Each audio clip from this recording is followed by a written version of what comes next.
Hello, everybody. So I'm Swati here again. Today I'm here with the second episode of Let's Talk HR. So today we have a person who's a keynote speaker, also the director and the founder of Leaders of Tomorrow Institute, and also who is the organizational psychologist and also the member at Forbes Business Council. So he is specialized in work-related issues, notably in leadership and management, development, people and culture, recruitment, profiling, and in HR training. He is also providing courses and consultation in change management, team management, organizational psychology for a healthier workplace. So I wholeheartedly welcome you, Patrick, to Best of HR Forum. Thank you, Thanks for Swati. accepting our invite and thank you for being here with us today. I'm very pleased. So, how's things at your end? How is COVID over there? Is everything well? Okay. Yeah, so I live for the last year, as you might remember, I lived in Thailand. Things are also slow, so we're not too far off from each other. But yeah, I'm watching with interest what's happening in the world with the COVID as the vaccine is about to re-enter and see if it's going to change something with the economy. But I think when it comes to workplace, I think the COVID really changed the workplace, and that change is here to stay, I think. Okay. Okay. All right. So, could you let me know like what is all about Leaders of Tomorrow Institute? Maybe a brief about what you Mhm. guys are doing.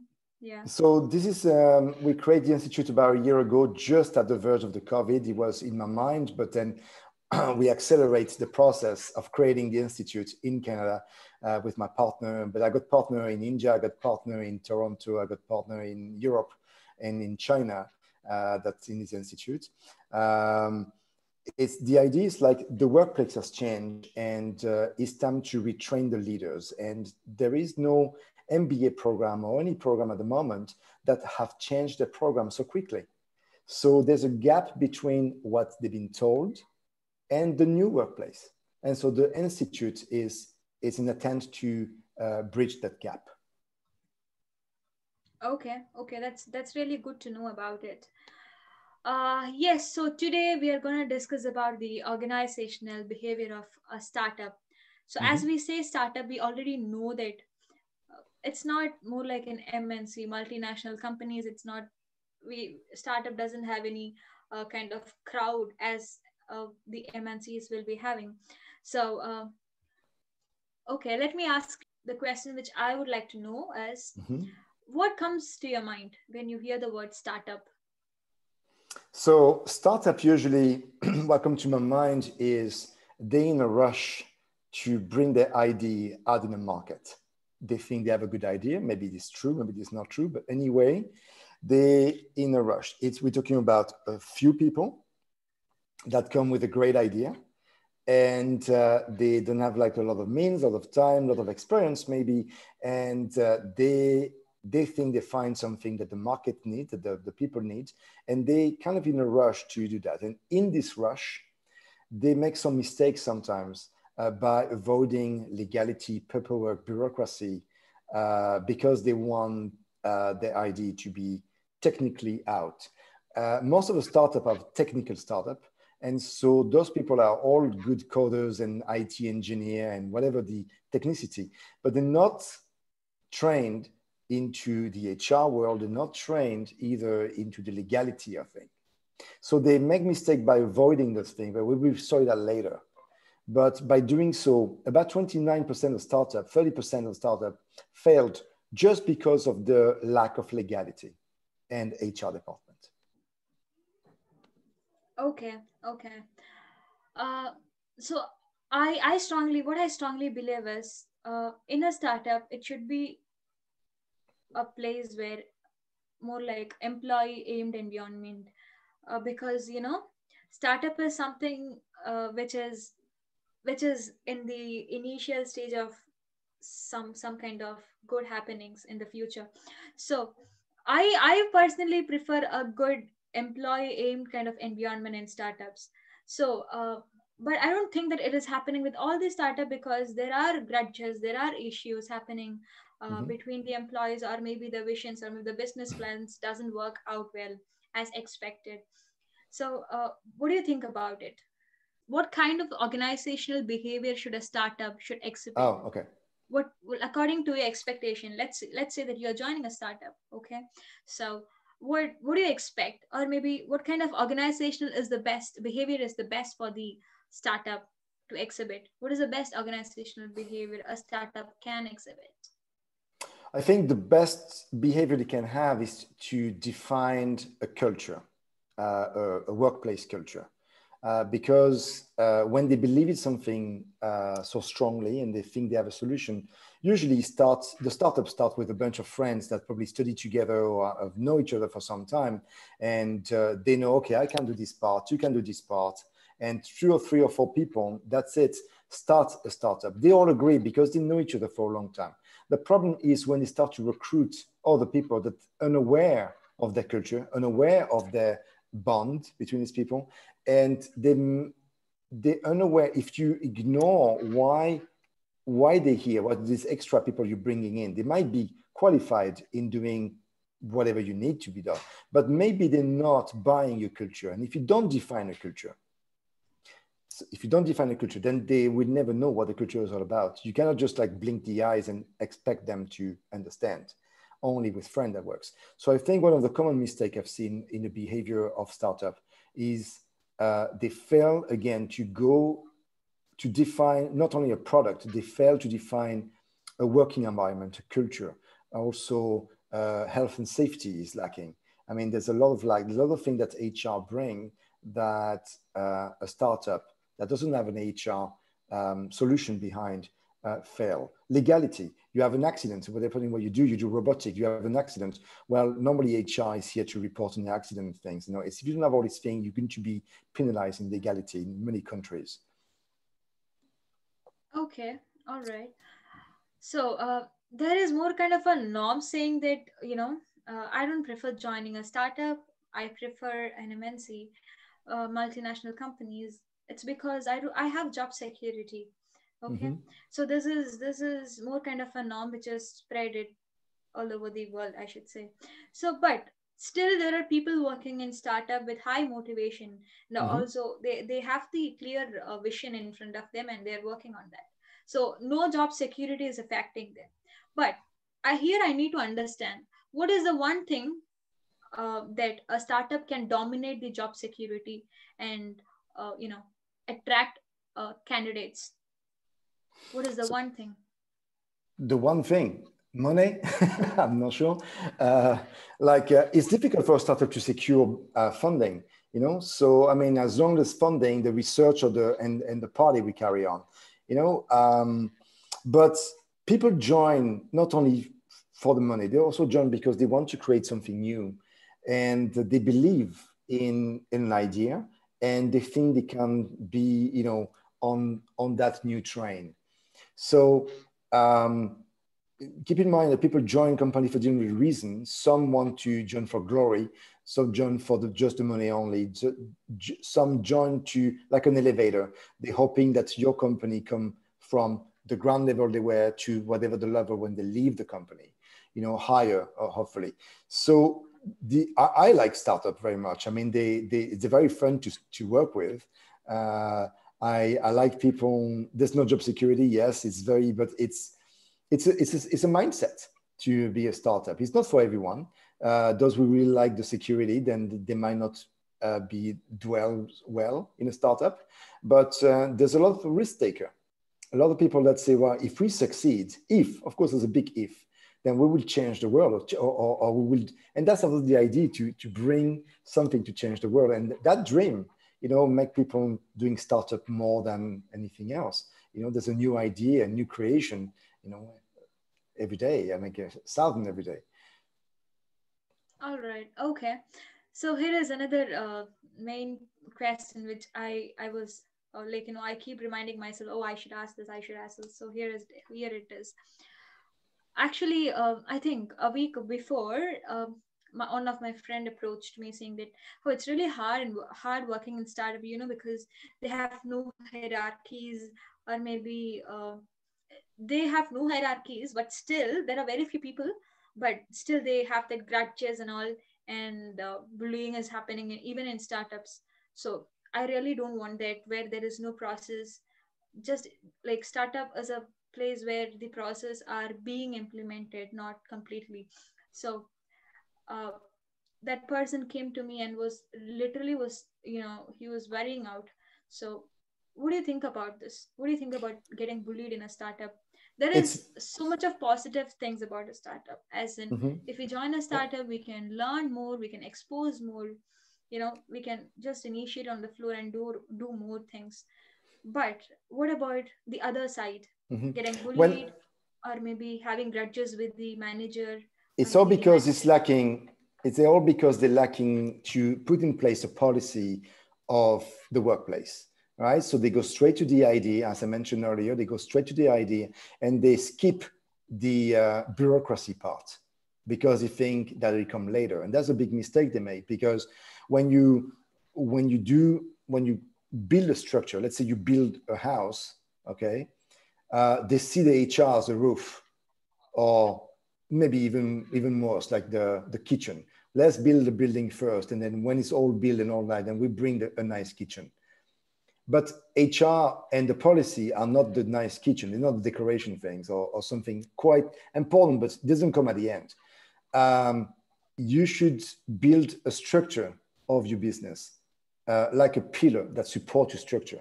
And they fail to recognize that. They think that what support the structure, it's actually the idea. The idea is the motivation of why we're here. But without a structure, then we're not going anywhere. It's like four people that decide to go somewhere, and they have neither transport, neither car, neither a bike, neither skateboards. They have nothing. You just have to walk, not a train, not a plane. And they want to go around the world. Well, that will be impossible by foot, because at one point you have to cross the sea. At one point, the structure is what supports your company. Thinking that it would be great to go around the world, how great that is, without a structure, without transportation, you don't go very far.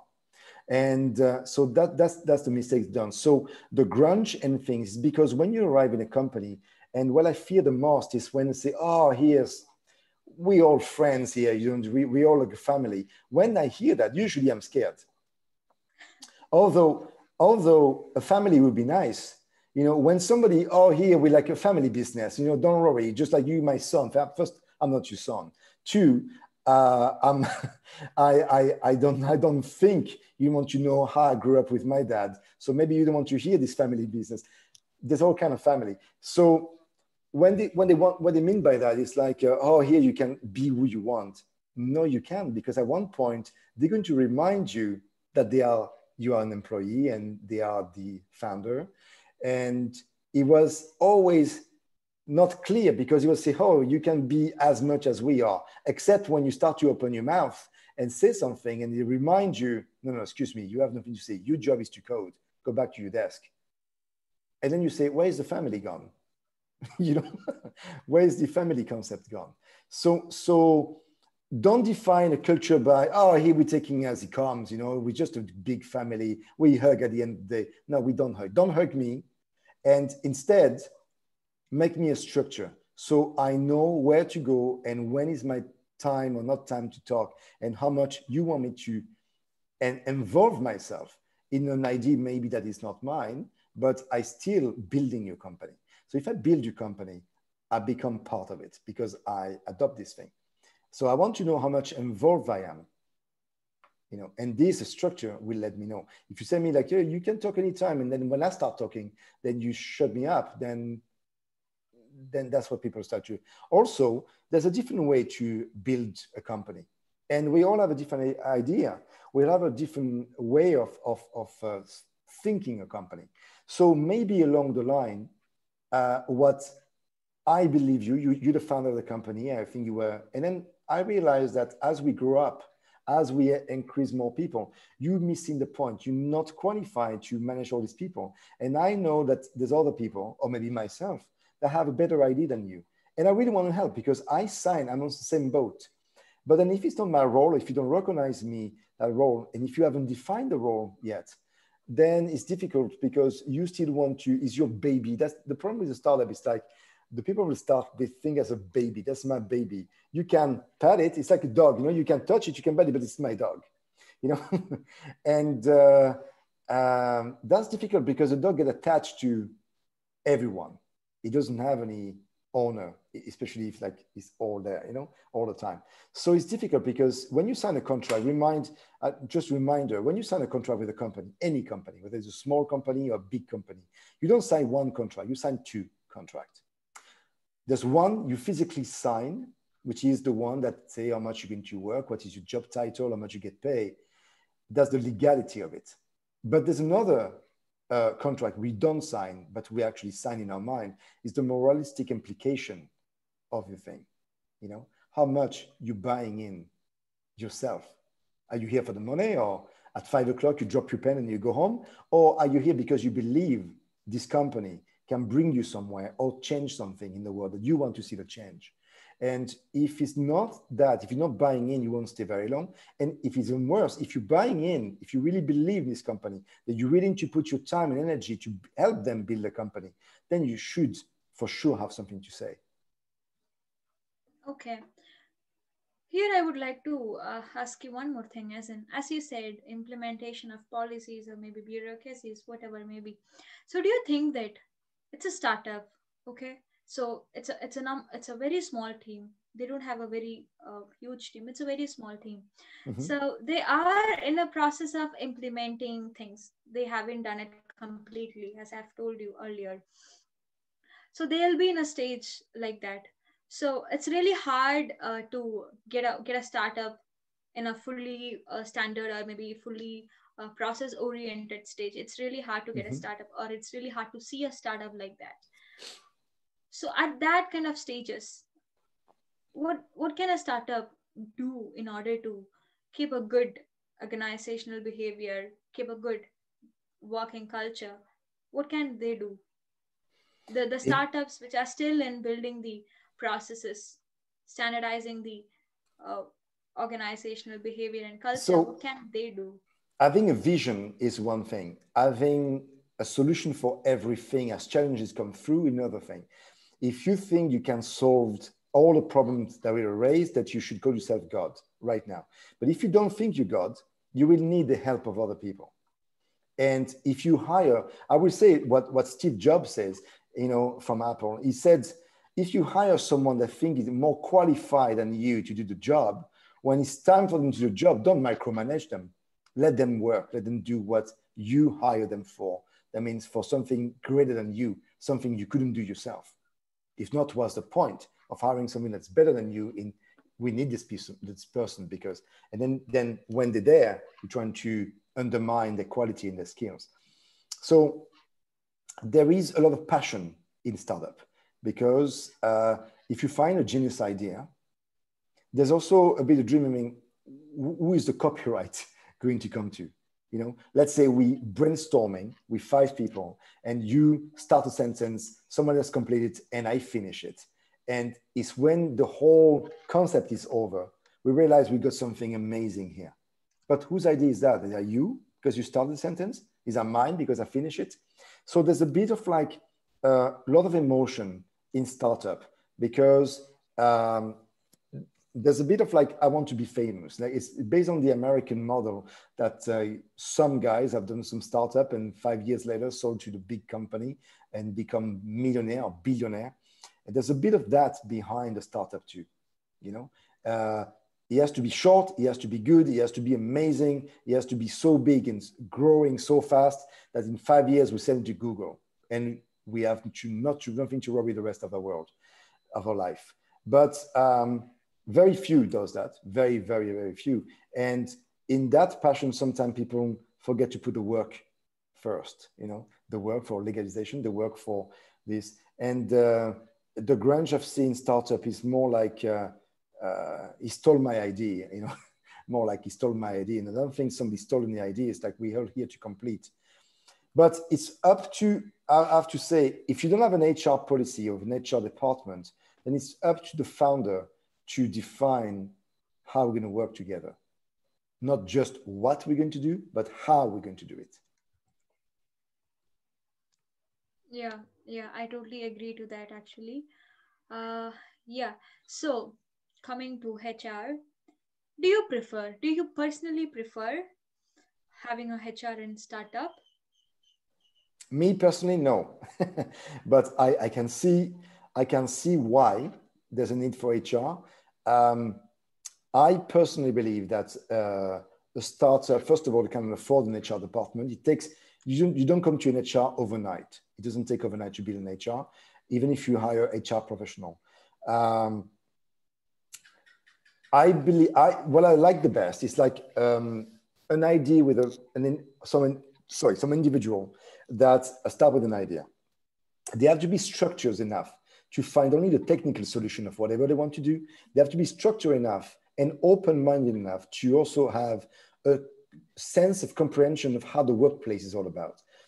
Again, a workplace is not just an idea, it's also a transport, it's a vehicle, it's a place, whether it's at home, still there's a structure to do certain things. Exactly like if you're coding a computer, you can't just put what you want. There's an order of the code. If not, the computer won't execute your thing. So likewise, in a workplace, there's orders to be. If you hire a lot of people very fast, you better have a lawyer if you have an HR, because you make sure that the contract you're going to write, who's going to write the contract? And what is the legality behind it? And then one of the guys get hurt and get paralyzed for life, cut his two legs on the machinery. Who's going to pay for that? What is the legality? Where's the insurance? Who track records? But it's not only that, it's that there's a lot of things that HR does that they undermine. For example, creating a good company culture. I mentioned keeping the records. A policy creation. There's plenty of policy that an HR, like for example, a structured work environment. For example, what about the benefits? What about the benefits of the salary, but also what about the evaluation? What about discipline? What about internet policy? What about dress code? What about grooming? What about holiday leaves? What about, parent leaves? It goes on, man. Yeah. It goes on. So if you think that these people are going to dedicate their life and never going to ask for vacation, never going to ask because I'm pregnant and I want with my wife to, my wife is pregnant, or you have a young lady and she got entitled to have a baby, so she will be gone for some time. Doesn't mean she wants to leave the company. If you didn't think that before creating, a company, then you have only half of what it takes. Having a good idea, it's good, but when you create a company, you create a structure, and it has to be solid. So yes, you asked me if I like HR right at the beginning, maybe not. But if you really grow fast, you want to be sure that you're on the right side and doing the right thing. Because the more people and the more diversity you have with you, the more question we'll have. And it's like a kids, it's like a family. If you have parents argue all the time, the kids will always take the parents that agree with them. They will not ask both what you think. They will go straight to the one that most likely agreed to them. And then you're going to split your workplace. You split your family, you split your workplace, because some will always go to those who they will find each other. This group agree. You make a subculture in your own culture. And if you have a startup, you can afford a subculture. Yeah, that's true. And I would like to add, as in say, to have a good rapport with the employees, because it's a startup. We know how important as an employee is, right? So it's really important to have a very good relationship with each and every employee in the company for the future growth of the same business. So I personally prefer having a startup, not to hire, not only to implement processes, not only to implement all these structures, but to make that culture a very lively one, the one which everyone like. So that's my kind of But that's difficult. I mean, I've been approached by a startup that grew up very rapidly in Canada before I left Canada, like a year and a half ago. And they were doing something like a Uber, Uber food. They were delivering food. The company is called Skip the Dishes. Skip the Dishes, that's the name of the company. It's a really big company. They were growing very fast. They approach me and they say, okay, we have a problem with our culture because we hire people and they don't fit in our company culture. Of course not, because they spread all across Canada. It's a large country. They never met you. Two, you hire delivery people to coding, to very high managed skill. The delivery guy just want to get paid. He doesn't care about your company culture. It's just a job, a side job. Maybe he's a student and he just wants to get paid so he can go on with his life. So it would be very hard being on the bottom part of this company and really believe truly like a religion, because it won't happen. You will not do anything. And offering a sandwich, offering to play golf. I hate golf. I mean, don't offer me golf. We can go golf together. Isn't that great? No, because I hate golf. So no, so you can keep the ball to yourself and then I would do something else if you don't mind. And so some people believe that because they really like something, we will have like a video game break time.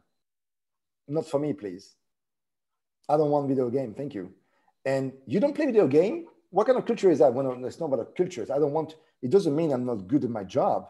It doesn't mean I want to, and who say I want to hang up more time with you? I would spend 16 hours with you guys. Do you think I want to spend the only few time left with myself to spend more time with you? So some people don't realize. I've been caught in this kind of organization where they want you all the time 24/7. Like you're my brother. I'm not actually.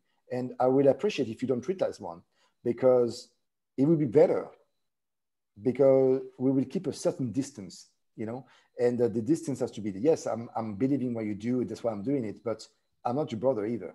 Not, so that's the thing, treat people with respect, and also give the time to do whatever, give a work-life balance a little bit. So they will come back more happy to work with you. They maybe don't want to spend all the time with you. Yeah. So what do you think is the difference between a HR working in a multinational company and also the other side, a person who is working in HR in a startup? So what do you think is the difference? Are they undergoing the same, or do they have any kind of difference in the role? What do you So think? normally HR should provide the same kind of service whether it's small or big company. However, in a big company, you have the liberty to do some other tasks that a small company might not have. You might want to create some event, for example, that the other don't have the money for. And so it make the HR job a bit more different. But also you will have budget to train the people, like the training.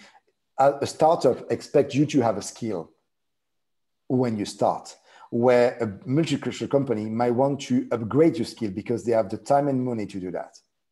So then HR person will have to put on top of the other policy HR does, they have to put some training programs, assess who needs to be upgraded, to keep the people motivated, to keep them, to give something. And also, so it's quite different from HR. You become like a personal trainer manager kind of thing. You have to assess. That's true. And that is something we know, because being working in MNC and working with a startup, it's really different, because two different organizational behavior, working culture, it's really different.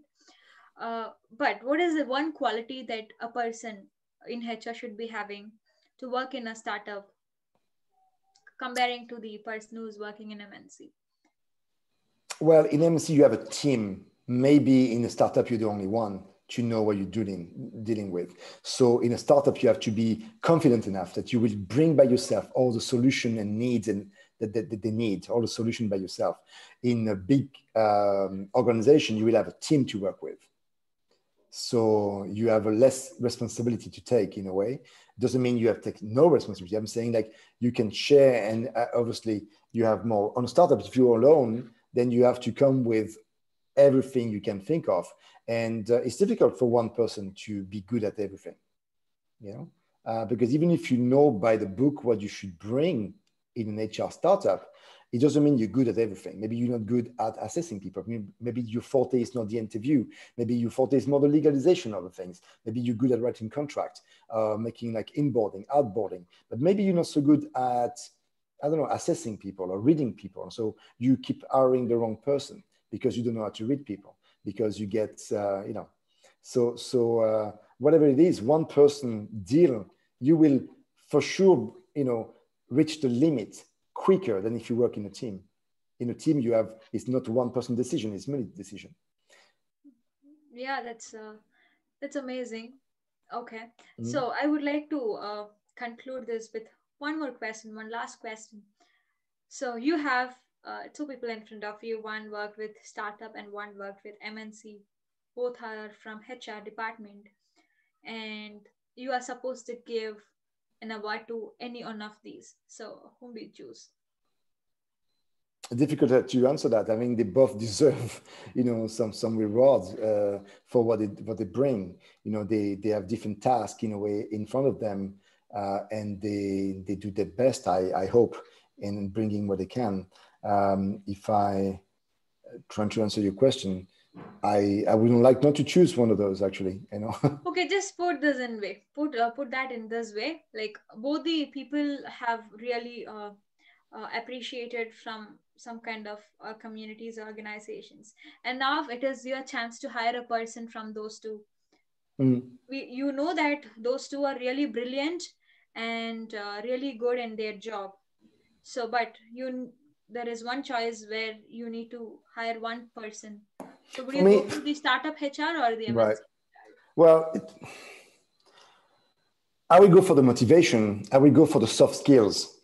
How good are you to adapt to my culture? If I hire one of those, I will have, if I'm the recruiter manager of that third company, recruiting either for HR from startup or HR from big company, I will have to also to see if those people fit my culture, because normally if I did the right job, my company also have a culture, and I have to see which one is the best to fit in my culture. So if I believe that my culture has to be based on extra motivation because we still are myself a startup, then I will choose maybe someone that have the startup things more than the person that are used to be in a team, is comfortable and don't have to prove anything, just to get a job done and that's it. But not always. I mean, sometimes the motivation, maybe the person leave the big company because he's sleeping there, and that person wants more motivation. And maybe outside of that company just left, he wants to re-enter the startup thing because he wants to be motivated. He wants to remember what it's like to be motivated again. So it doesn't mean that, so skills, of course, but as you know, recruitment, it goes with what you can do for me, but that's only a little part, 1/3, I would say. The other 2/3 is what is your soft skill. And the last third is like, really, how do you see yourself in 5 years? Do you see in the next 5 years with me, or do you see in our company, or do you see yourself living, I'm like an elevator for you, or how much you want to involve yourself?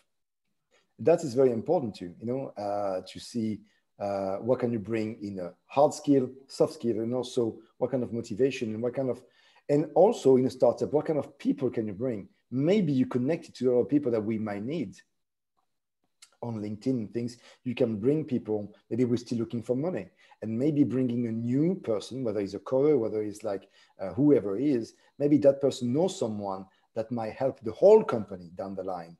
And I would also ask, like, why you want to join this, and what can you bring except of your skill in the table? As a startup, I would ask everything. As a big company, no. As big companies say, okay, your role is very well defined. There's 6 pages of it, and you would do exactly all these things. Most of the time, too much, and that's it. No question asked. You report to me, you report to that person, and then that's it. After the onboarding, you have to do that.